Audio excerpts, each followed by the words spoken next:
My in-laws are so racist, you won't believe some of the things they're up to. Well, me and my husband, we just had twins, a baby boy and a baby girl.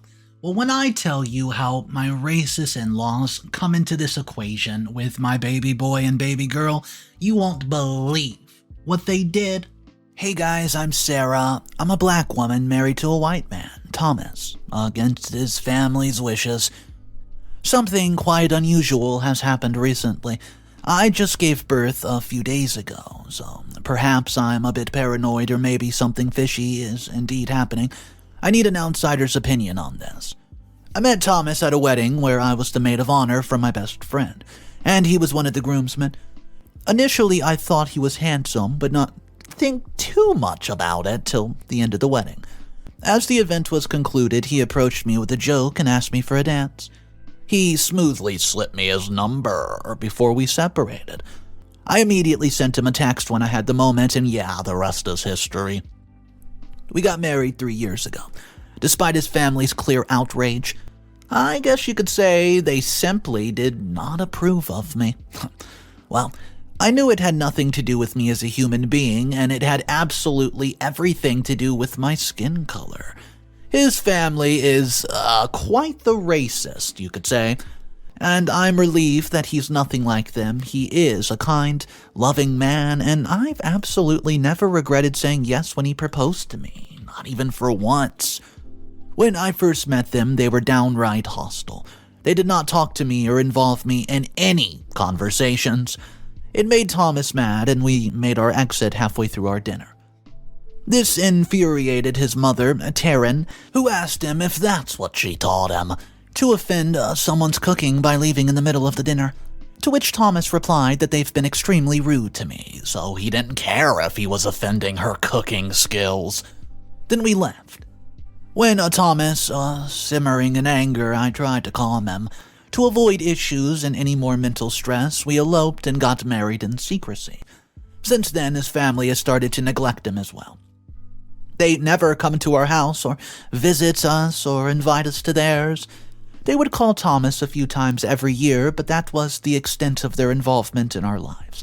Yet, Thomas always hoped that they would get better and overcome their racism. It was not that optimistic. They've always avoided me and never invited us to family gatherings, functions, or anything, to the extent that they didn't even include us in Thomas's sister Mia's wedding. It came as a shock to Thomas that his sister has gotten married, and it really struck him hard to the chest. About 2.5 years into our marriage, I got pregnant. We were over the moon when we found out that we were having twins.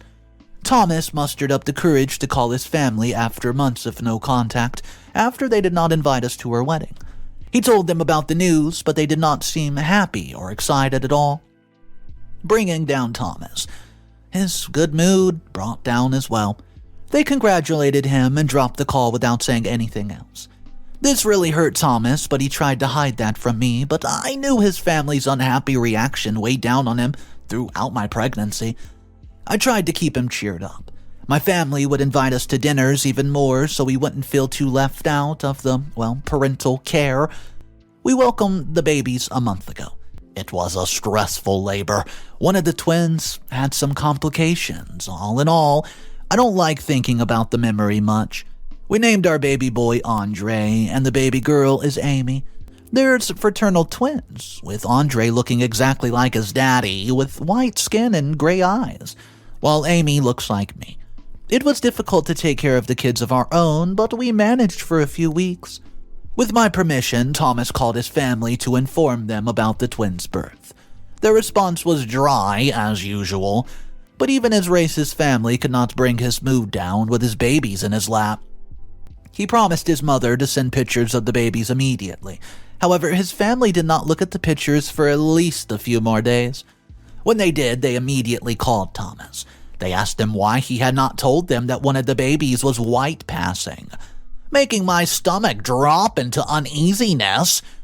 Thomas looked uneasy as well as he revealed that it didn't matter to him. Both of the babies were his babies, so why would he care about the skin of the baby? They pretend to agree that of course it didn't matter.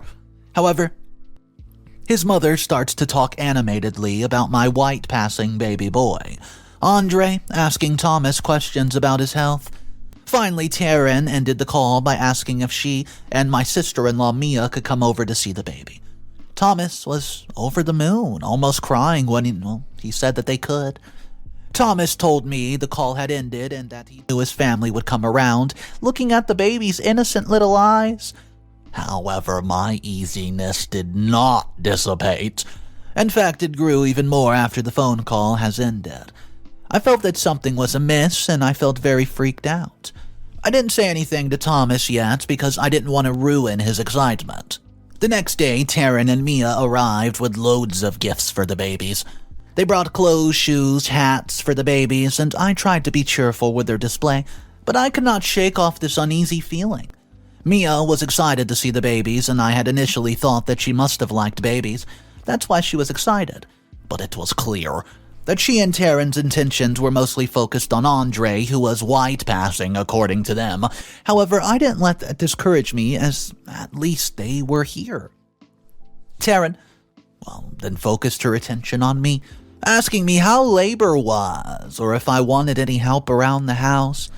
When I told her, I'm alright, I didn't need help, she just swatted me off and told me that she was cooking me broth. She led me to the kitchen where we had our first ever conversation. She pretended like she liked me. She explained the recipe to me as Mia and Thomas took care of the babies in the next room over. I tried to enjoy this constant pampering from both of them, but I could not. I didn't like their sudden change in behavior. Taryn played with both of the babies for days and cooked me food when Thomas wasn't even around. Taryn cared for me, and I was genuinely grateful for that, and Mia would also drop by after work to see the babies and me. I was grateful for that as well, because I like that my kids would have an aunt because I only have a big brother of my own. Mia had once confided in me her deep-rooted fear of delivering a baby. I comforted her that it is indeed scary, but when you look at your baby's eyes afterward, it all becomes worth it. She smiled at me then and fussed over me before leaving to go home.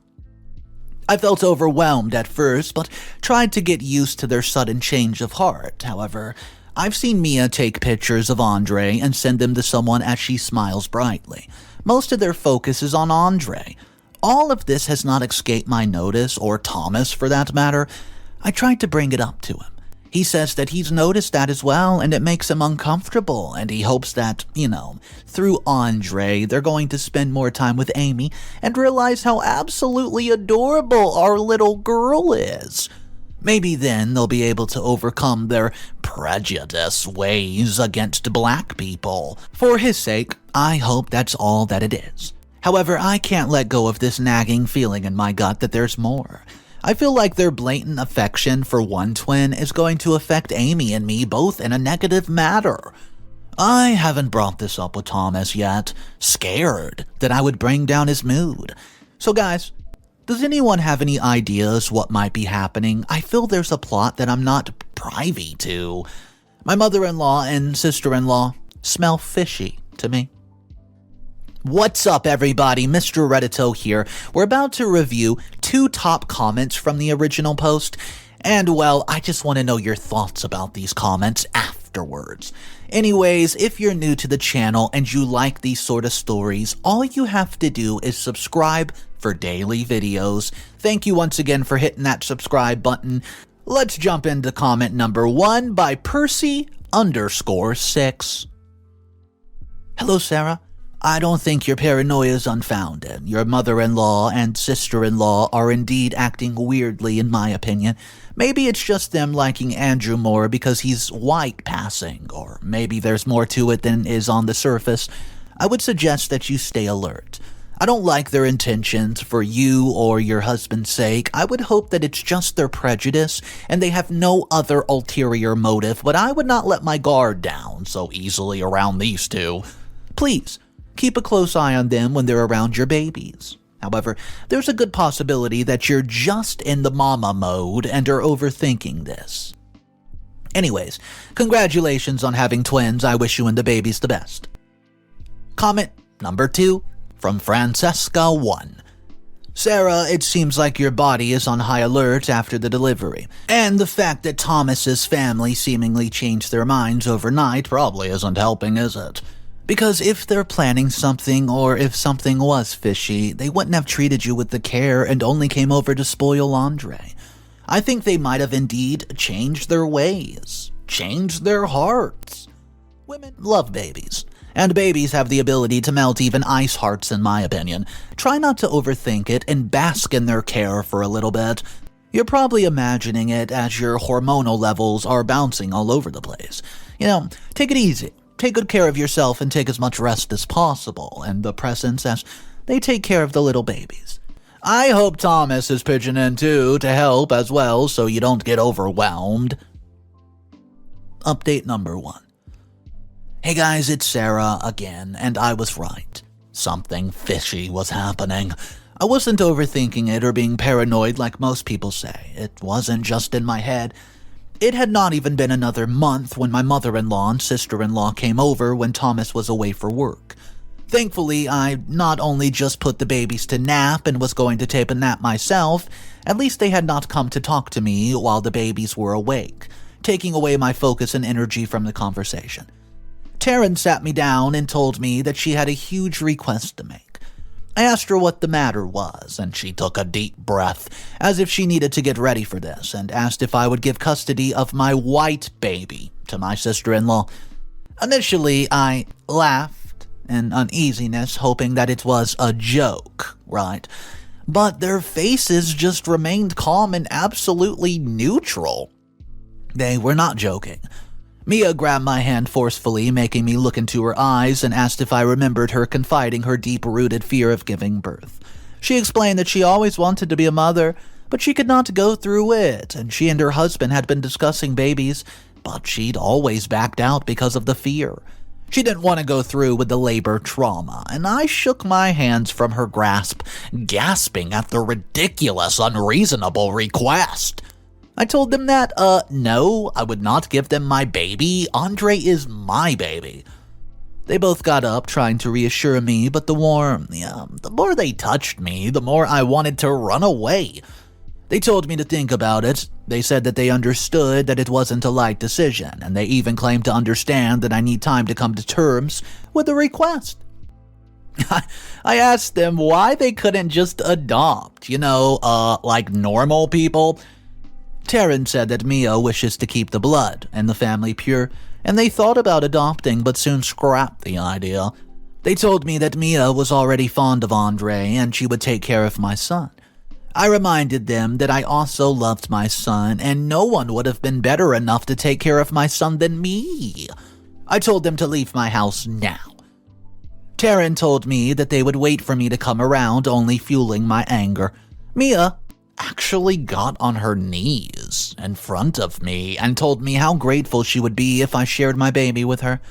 She told me how much she wanted to be a mother all the while, and I said, "Get out of here! Leave my family alone!" I somehow managed to get them out the doorway and not cry. The moment that the door was shut, I had to stop my sobbing from escaping as I ran to my baby's room to cry and watch over them silently. I haven't even had the chance to tell Thomas about his racist family request yet. Update number 2. Hey everyone, it's Sarah again. It's been only a handful of days since my mother-in-law and sister-in-law asked for the custody of my baby. That's right, my newborn baby. Ugh. When I told Thomas about it, he was shocked. He apologized to me for their behavior. He was furious that they went to me with this request instead of him. He reassured me that he would never let them take away our babies. Thomas had dialed my mother-in-law's number immediately to confront her. However, my mother-in-law had dismissed his input into the matter. She was claiming that it was the women's matter and it was my choice to give up the custody of Andre and not Thomas's. This infuriated him to no end, and he screamed at his mother for being stupid and unreasonable. Taryn did not hold back and reminded him that it was he who decided to ruin their bloodline by marrying a black woman. The least he could do after the damage that he's done was give up his baby that, a quote, white passing son to his own sister. We were both shocked at the things she said, but we ensured that she knew we did not wish to give up Andre. That did not seem to have dissuaded them, as they showed up at my house when they knew Thomas would not be around. I immediately told them that I, under no circumstances, would be giving up my boy. Taryn told me to calm down. If I didn't know she was such a racist, I would have thought of her as being motherly. She told me that I had the chance to actually mend their family, and she told me that if I just simply gave up Andre, she would make sure that I was accepted into their family. She would never let anyone be racist to me ever again, but only if I gave up my son. I laughed in her face at that. I told her if she thought I was that desperate to be a part of her family this badly, oh, she's wrong. I told her that I've never liked her family. It's nothing but full of racist. Why the hell would I ever want to be a part of the family when they're all judgmental jerks? Mia told me, well, you know what? That is my decision. And she said that I or Thomas could never blame them for the family that they just ruined after this. They've given me a chance, and I refused it. They would not be responsible for the family not accepting me anymore. I had to laugh at their stupid sense of superiority. I told them straight up, you can go duck yourself, how about that? And never show us their racist face again as I slammed the door in their faces. Thomas was horrified when I told him what happened, and he agreed that what I did was the right move. He has decided to never contact his family again after this fiasco. But can you believe my mother-in-law? How dare she ask me of this and then have the audacity to blame her future racist behavior on me? I'm absolutely seething with rage at their behavior. Update number 3. Hey guys, it's Sarah. Something huge happened today and I need to get it off my chest ASAP. It's only been a week since my mother-in-law and sister-in-law tried to ambush me in my own house with their unreasonable request. Thomas and I were just sleeping in our room when I heard one of the babies crying. It struck me as weird when the other baby did not start crying as well, as they were always so in sync. I was tired and patted Thomas on the shoulder and he got the hint. However, he brought the crying baby to our room and asked where Andre was. I sat up immediately and asked, well, what do you mean? He was panicking as he tried to get Amy to stop crying, and I could tell, and he said that he thought I'd brought him to sleep with us when he couldn't find him. I was immediately out of my bed as I tried to find my baby boy. He wasn't in his room like Thomas had said, and I had not brought him to our bed either. I started to cry when I could not find Andre anywhere. When we found the kitchen door unlocked, I immediately asked Thomas to call the police, as I went to check the security cameras outside. Thomas was tackling the crying baby and just talking on the phone when I found the footage that shocked me to my core. Sister-in-law. I saw her come inside using a spare key in the back and leave with my boy. It only happened a few minutes ago, as if her presence had waken Amy up, and that's why she was crying.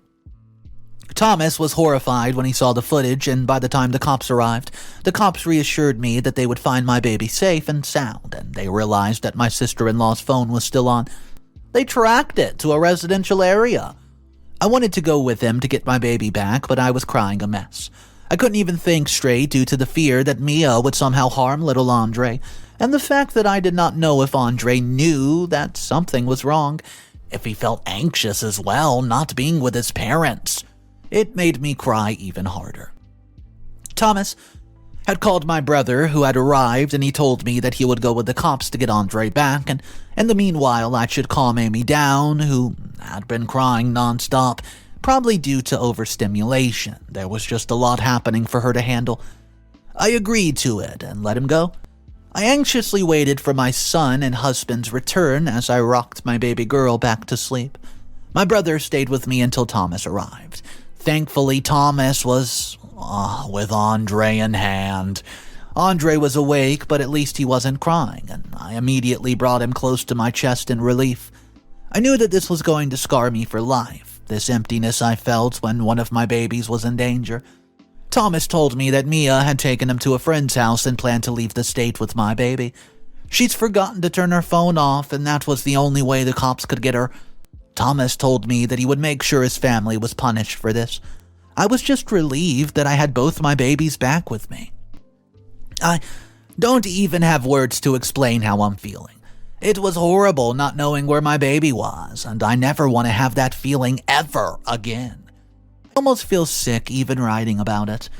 Ever since that happened this morning, I've been in bed with my babies, clutched close to me. Even Thomas took a few days off to reassure me that everything was okay. He's even promised to change the locks around the house and add an alarm system. It might wake the babies, but it's better to be safe than sorry. Update number 4. Hey guys, it's Sara again, after some time.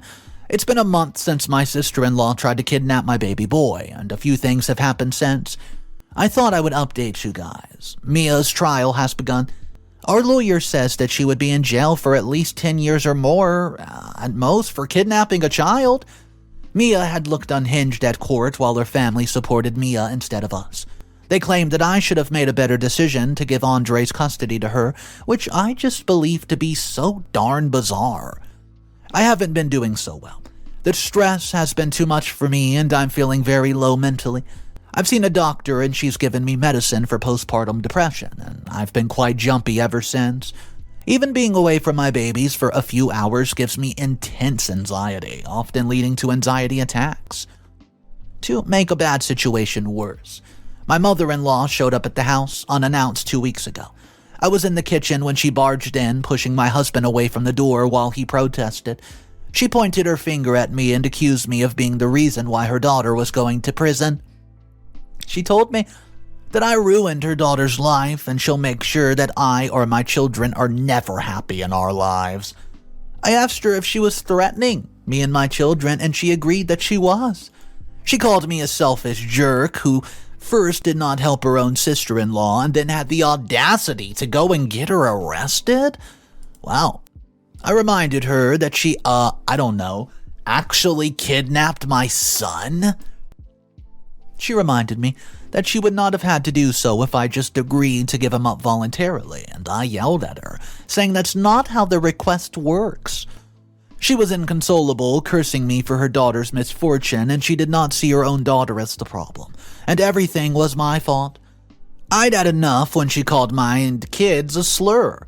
I lunged at her, and we both fell to the ground. However, before I could slap the old pathetic lump on the floor, my husband had me in his arms, reassuring me that he called the police and they would be here any time to get Taryn out of our house. The cops showed up soon after, not giving Taryn time to leave. They arrested her, and, she was trespassing, and she had some minor charges to go along with it. Thomas and I discussed how Taryn had threatened me and my babies in depth, and decided to file for a restraining order against her. Mia kidnapped my baby, and I don't trust either of them. I can't take a chance that maybe Taryn was bluffing and scaring me. Now she would not be allowed within 100 feet of me and my kids, and now she can't even visit her grandkids. I'm relieved that neither my mother-in-law nor my sister-in-law can interfere with my life ever again. Even Thomas has accepted that his family's worse than he thought and no longer wants to be linked with them or wish for their approval in any form. Update number 5. Hey guys, it's Sara. It's been 6 months since we got a restraining order against my mother-in-law. I thought that I should update you guys about what happened in my life. First things first, Mia was sentenced last week, and that's why I waited for the last update for so long. Are you ready? Mia has been sentenced to 11 years behind bars, trespassing, and kidnapping. Even after that, she has no remorse, and she doesn't think that what she did was wrong, and some people are just so darn dense. We'd only seen Taryn during the court proceedings, and yeah, she looked, very mad. Every time she showed up to the court, she didn't even glance at us, which is a good thing because I saw no remorse for the things that she did and her daughter did. I might lose it. On a positive note, my babies crawl now. They're just a few months old and have recently started crawling a little. They love babbling and swatting their hands around for fun and throwing tantrums, if you don't hold them and they want to be held. I've started to see myself in Andre's features as well now, and Amy looks just like she did 6 months ago, and they're both adorable and doing well. Thomas and I have also started therapy, and I've been growing depressed after everything happened. Therapy has really helped me out. That's when I suggested Thomas go too, and he really liked the experience. We're also considering moving closer to my parents and further from his family. Once Mia's husband ran into Thomas and he didn't like that, so Thomas wanted to live further away from them to never run into them again. Well, anyways, that's it for the update. Thank you for reading about my issues and offering me some advice. Well, a lot of the people in the comment section were actually just really surprised at how long Mia was sentenced to jail for. A lot of the people were saying, does this even really count as kidnapping? I don't know if you guys heard the same story I did, but this was kidnapping. I want to know what you think about the jail sentence, which was 11 years. So go ahead and drop your comments down below. Do you agree that this might not have been considered kidnapping? What would you call it then? I don't know. Drop it in the comment section and let's talk about it. My name's Mr. Reddito, and I narrate stories like this every day. So, if you want to be a part of these stories, all you have to do is subscribe. I'll see you guys tomorrow, and just remember, it's cool to be kind. See ya.